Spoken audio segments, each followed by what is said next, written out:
What's going on, everybody? C4 here. Welcome back to the channel, and we are here for part 3 of our flashback rebuild of the 09 Oakland Raiders here in Madden 21. And today we are opening up here at pick 17, very similar to where we picked in our first draft, but we are at pick 17 in the 2011 draft, where I let you guys decide where we should go with our first round pick. In the first video, it was almost unanimous. We should have gone with Trent Williams, and we did go with Trent Williams, and now we have a cornerstone at left tackle to help protect JaMarcus Russell, block holes for Darren McFadden in Trent Williams. So you guys were very flawless in our first draft. However, in the second draft here in 2011, it's less consensus. I have really, if I had to kind of pick it out, there are two guys. Number one is almost everyone wanted me to get Rodney Hudson if he's still there in the second round. He is supposed to be a late second rounder. We pick mid-second round. There's a chance that we could bring Rodney Hudson, who started in Kansas City but ended up as a very, very good Raider in the second round. However, the top two picks, and I thought we'd have some love for Wickerson and Cam Hayward, but it was between Ryan Kerrigan out of Purdue and Cam Jordan out of California. You had a bunch of other options. Daquan Bowers was a legitimate option. We had Jimmy Smith out of Colorado was a legitimate option, but it came down to Ryan Kerrigan and Cam Jordan. So looking at it, I mean, I guess I'll try to make the tiebreaker between the two because I can't honestly remember what the ratings were. Cam Jordan, let's just base off the skills and the combine, the talent. He's a mid-first round talent. 35 reps on the bench press is pretty intriguing. The cone and the 20-yard shuttle are good. I also did a little bit of homework, and in Cam Jordan's final year at Cal, he had 62 tackles, 12 and a half TFLs, 5 and a half sacks, 3 forced fumbles. That's not prolific. You're kind of gambling on the fact that he has more upside, and you're going with the athletic ability. Or we have on the opposing side, Ryan Kerrigan out of Purdue. Combine looks pretty good. 3 cone, the 20-yard shuttle are good. Not as strong as Cameron Jordan.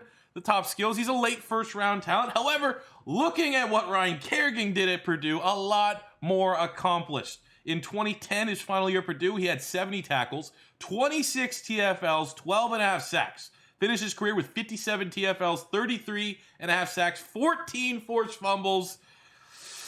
So I think this is the guy. We're going with it, man. Out of every person that we could have picked, Ryan Kerrigan is where we're going. 74 overall, hidden dev trait, number 25 in true value. Picking him at 17. The speed looks good. The strength is fine. The power move at 79. You know, obviously he spent some time playing both spots, defensive end, outside linebacker. He's just throughout edge through his time in his illustrious career with the Washington football team. But here we go, trying to carve out our own little piece of history. Ryan Kerrigan is our first round selection in the 2011 draft. Second round's kind of a no-brainer given the way that the draft board has kind of laid itself out. I think Torrey Smith is a very interesting option here because he does fit the Al Davis mold of bringing in speed, but our 3 wide receivers aren't too bad. But backup quarterback was the position I thought we should get in case of insurance policy. And the fact that Blaine Gabbert is here, first round talent QB, A+ throw power, A short. I think this is a perfect opportunity to get a low-risk second-round backup quarterback, you know, kind of insurance policy, if you will, to JaMarcus Russell. So the fact that Blaine Gabbert's still on board, I mean, Ponder's still there, Andy Dalton, Colin Kaepernick. I think Blaine Gabbert, first-rounder, makes the most sense here. And he is a 75 normal. Number 24 in true value, getting that at pick 49, 92 throw power, 85 mid-accuracy, 87 short. It's like a hell of a play. Good athlete as well. 85 speed, 85 acceleration. We have our backup to JaMarcus Russell. Draft recap from the 2011 draft. So the first couple picks here. Ryan Kerrigan, which in the grand scheme of things, given some of the base overall, 74 is very much on the lower end of our first round players. Got Blaine Gabbert in here, backup quarterback, which is too much value to pass up on that time. We got in the third round Casey Matthews, trying to tap into the potential of the Matthews family name. That was his rating as a rookie in Madden 12. He had a 71 for the Philadelphia Eagles. So I was like, okay, well, that's solid. Outside of that, we desperately needed another tight end. I was hoping Julius Thomas would have been available at this selection, but we went Luke Stalker as he was a scheme fit. Not a great pick. He's only a 60. I got this guy, Brandon Thompson. Couldn't tell you a thing about him, but he had a 6-round grade on us. Scheme fit, 62 out of Boise State. I got Cedric Thornton, who spent some time actually with the Philadelphia Eagles here. He's a 64. I'm actually going to kick him inside the defensive tackle. He's 310 pounds. He was actually fairly underrated when he was in Philadelphia. So he had 39 reps on the bench press, made a lot of sense. And then reuniting, I got Terrell Pryor. 7th round. I don't know what he's going to be for us. Obviously, he's a guy that kind of had 2 different careers. Started out as a quarterback for the Raiders, eventually converted to a wide receiver. I think for the time being, we'll have him be our quarterback 3, but you need to kind of keep in mind that there's a chance that we could flex him out to a wide receiver as, let's see what he has for his receiving stats here. Obviously, his ball carrying ability is pretty good, but he has 67 catching, 66 catch in traffic, 68 spec. The route runnings are in the low 60s. There's a chance. There's a chance that we can have an absolute utility player here in Terrell Pryor, but it's an interesting opportunity that presents itself for this Raiders franchise going forward. But happy to welcome Ryan Kerrigan to the team, as well as Blaine Gabbert, even though he will be riding the bench behind JaMarcus Russell at least this year. 2011 season, regular season, is here, and our team is an 81 overall with an 81 offense, 83 defense. In far as changes are concerned, not much has changed on the offensive side of the ball. Still got Golden Tate, Harry Bay up to an 81, McFadden's an 83, Russell is a 76. Offensive line kind of remains the same. Our only free agent signing was Austin Howard, who will act as swing tackle for the time being. On the defensive side of the ball, the strength of the team, Ryan Kerrigan will line up and start at defensive end after being our 1st-round selection. Casey Matthews earned the opportunity to start at right outside linebacker. The rest of the team, you are a little bit concerned about the depth at cornerback after Nnamdi Asomugha. So that is a clear weakness that opposing teams could target. But again, we just want to see JaMarcus Russell bounce back. And if not, you know, there are 2 guys here that are definitely intriguing options waiting in the wings if JaMarcus can't put it all together here in year 3 of this rebuild in the 2011 season. Through 2 weeks, 1-1, not too shabby, picking up a 24-17 victory over the Rams, but the draft class is ready. Here we go. This was a very important draft class, very difficult draft class to create back in hindsight, knowing that some of these guys were amazing, some of them weren't so amazing, but this is a crowd. We got Andrew Luck, RG3. I mean, we'll scout these guys right off the rip. You got Tannehill there as well as far as your 1st-round quarterbacks, Russell Wilson, Nick Foles, Kirk Cousins.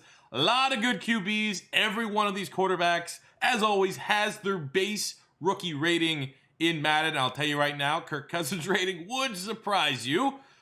We got some solid running backs in here. Trent Richardson, I remember when he was coming to Alabama, he was absolutely insane. LaMichael James had a whole lot of hype coming out of Chip Kelly's Oregon. We have Justin Blackmon, who might be one of the greatest college wide receivers in NFL history. Alshon Jeffrey was a guy that was a 1st-rounder, and then he tanked his combine. Not much at tight end on the offensive line. David DeCastro was really, really good. Defensive line, you got some edge rushers here that are solid. Chandler Jones, you got Dontari Poe, who absolutely massacred the combine. Fletcher Cox is there, Melvin Ingram, Levante David, Luke Kuechly, Dante Hightower, Bobby Wagner. This is a very, very ridiculous draft class that really, wherever we end up picking in the 1st round, Harrison Smith there at safety, we are going to make a good pick, I hope. Things are not looking good as we get ready to host the Battle of the Bay. 1-5, looking at the stats here of JaMarcus Russell coming out the tails of a bottom 5 quarterback year. He does not look particularly good. So what I'm going to do is we're going to have this Battle of the Bay, and based upon that result, if we win his performance, that will decide whether or not we keep JaMarcus Russell at quarterback or look at benching him for 2nd-round pick Blaine Gabbert, the rookie out of Missouri, 75 overall. That looks, I mean, he has a lot of tools, a lot of desirables, a lot of franchise quarterback traits. I want JaMarcus to work out. It unfortunately does not look like it will be heading that direction.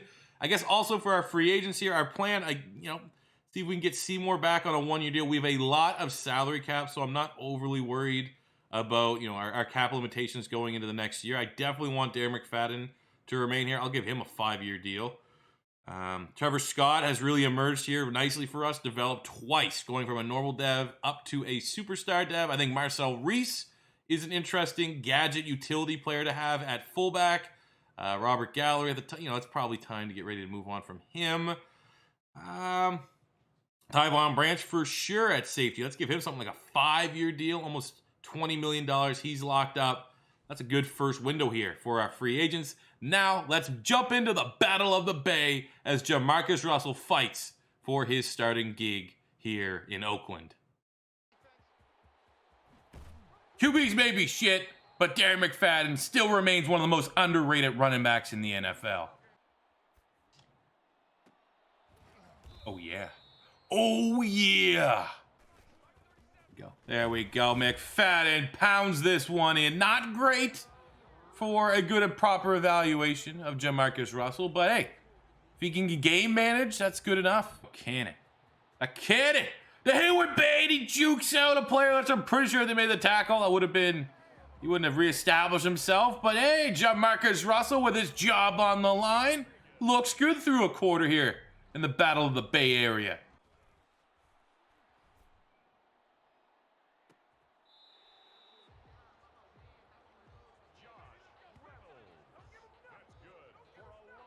Oh, shit! Oh, perfect, man. How is JaMarcus playing like this in the sim? I feel like if I want to get a fair evaluation for myself, I'm going to give Gabbert the second half. See what Blaine Gabbert can do. Just to, like, you know, let's just see. Let's get a little bit of a small sample size. Because right now, I mean, JaMarcus can do no wrong. All right, Blaine Gabbert's first drive starts after a 49ers turnover.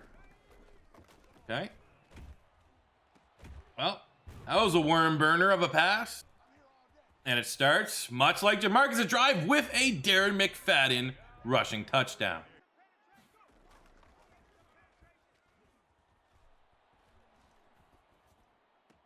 Okay. Okay, that was a dime as we get ready for the fourth quarter. First goal on the 8, Lewis Murphy will try to be a reader. I do not want to test. Oh, he could scamper. Oh, Blaine Gabbert does it with the legs. And his first touchdown in the NFL comes as I have no idea how long that was, but like a 10-yard scamper. 15 yards, maybe? My takeaways from this game, Blaine Gabbert didn't look bad, but, you know, they both had a quarter to play. JaMarcus Russell was, you know, there's your difference. Was nearly perfect, essentially perfect. So as far as I'm concerned, at least for the remainder of the next couple weeks, JaMarcus Russell will be our starter. I was able to tie down Shane Leckler. However, Richard Seymour no longer wants to be a part of our project here in Oakland. Makes sense. Go chase another Super Bowl ring, even though he has a couple from his time with the Patriots. Well, we've only won 4 games in a row, and after a Week 11 38-19 victory, the man whose seat was supposedly hot, JaMarcus Russell, 4 touchdowns, gets a Player of the Week performance. My God, Patrick Willis is a freak with 20 tackles. Look at that, another known bust having a chance at reviving his career. Jimmy Clausen. Sorry, Panther fans, to bring that name up. He played very well, too. And for the 3rd straight year, we go 8-8, but this time we sneak in as the final seed in the AFC here, getting ready to take on the number 2 seed Pittsburgh Steelers, who went 11-5. But hey, sticking with JaMarcus Russell worked out well for us, and I don't think that's ever been said in the history of professional football. Looking at the stats here, JaMarcus, you know, that's honestly not a bad. I mean, you look at the numbers: 29th in yards, 25th in touchdowns. You're like, well, that's not good. But 26-8 is not bad. You can win with that. 3,600 yards, 26-8. Under 1,000 yards there for Darren McFadden, less than ideal. Hayward Bay has been nice. I mean, he's established himself. Only 24, 2 years in the league, 83 star dev wide receiver. Very much living up to the billing as a first-round caliber player out of Maryland. 900 yards, 6 touchdowns. Golden Tate 7-7 there.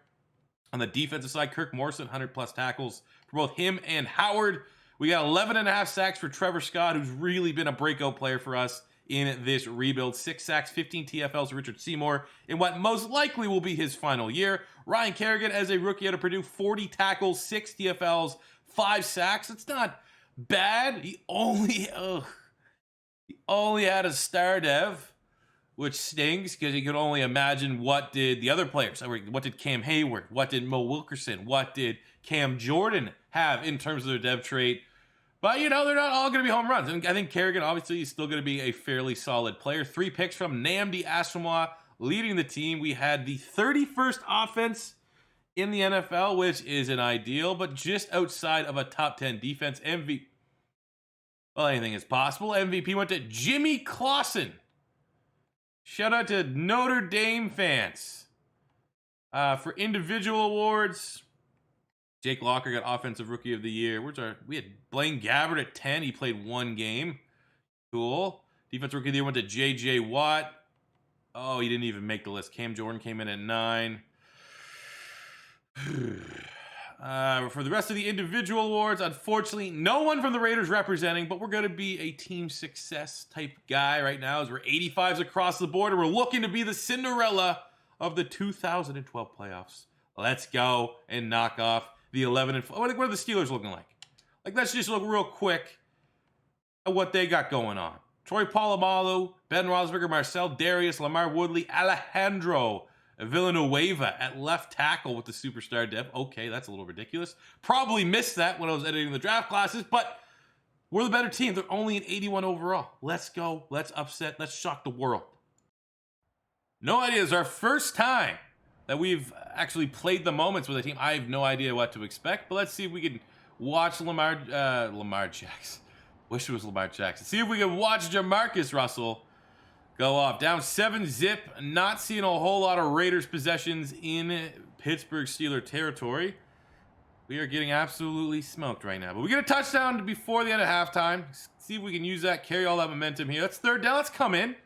3rd and 3 on the 6. Help the offense out here just a smidge.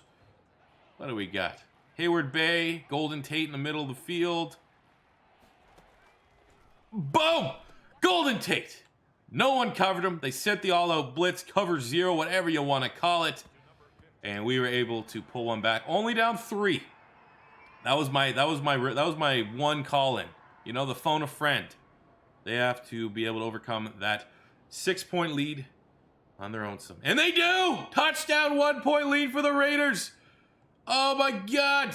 They go for it on 4th down twice. And get it. God. Oh, that's brutal. 2 4th down completions for Ben Roethlisberger and the Pittsburgh Steelers. And our first appearance in the playoffs is spoiled. But at least we feel marginally better about what we have with JaMarcus Russell, I guess, at this point in his career. Back to the drawing board again. Before we go to free agency, Chargers won the Super Bowl, so that is something to deal with within the division. Looking at players that could have potentially gone up dev trait, we had nothing, unfortunately, on the offense. I mean, no one really had a standout year. And on the defensive side, usually you get the outside linebacker cheese. That, unfortunately, didn't happen. So no dev traits gained for any regular season performance here from anyone on the Raiders. As we see Richard Seymour, guy who just absolutely wants nothing to do with us, being the top name in free agency. I'm going to continue to be maybe a little bit of a budget approach. I mean, there are some nice, interesting names here, but I do feel like the grand appeal of this rebuild, of this series, is through the draft, but occasionally go through free agency. But, I'm not going to do so crazy. We got Josh Sitton, who the Green Bay Packers decided not to re-sign. Kind of surprised he's only there on a normal dev trait, but that was the base roster that I didn't really modify a whole lot outside of the Raiders team. But that's still a great upgrade at 26, 79 scheme fit, so I'll throw him some money. I've been wanting a tight end, too, for a bit. So Gary Barnidge, remember him? He played fantasy back in the day. He was on the Browns. He had a couple good years. He'd be a nice tight end, too, behind Zach Miller. And then I want a receiving back to complement Derek McFadden. And Danny Woodhead is sitting here in free agency, 72 normal. So it'd be nice if we can land all 3 of these guys as we gear up for the draft.